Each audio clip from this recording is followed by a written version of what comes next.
দেখতে পাচ্ছ খুবই সুন্দর লাগে, সাজিয়ে রেখেছে, খুবই ভালো লাগলো, তোমাদের মাঝে নিয়ে আসলাম।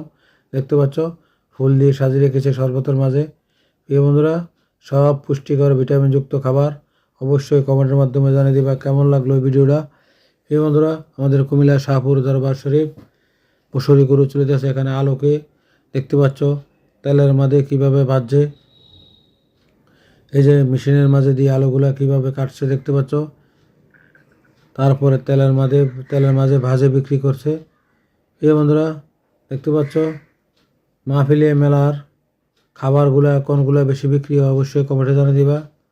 দেখতে পাচ্ছ আমি দেখলাম মাহফিলে মেলায় বেশিরভাগ এইসব আইটেম বিক্রি হয় বেশি। এই বন্ধুরা, যেখান থেকে আমার ভিডিও অবশ্যই কমেন্টে জানিয়ে দিবা কেমন লাগলো, সবাইকে দেখার সুযোগ করে দিবা। তোমাদের মাঝে নতুন একটি ভিডিও নিয়ে আসলাম। আমাদের কুমিল্লা শাহপুর দরবার শরীফ উরুস চলিতেছে, বিশাল বড় উরুস। এই বন্ধুরা, শাহপুর দরবার শরীফ আমাদের কুমিল্লা বিশাল বড় উরুস চলিতে আছে। যেখান থেকে আমার ভিডিও অবশ্যই কমেন্টে জানিয়ে দিবা কেমন লাগলো। তোমাদের মাঝে নতুন নতুন ভিডিও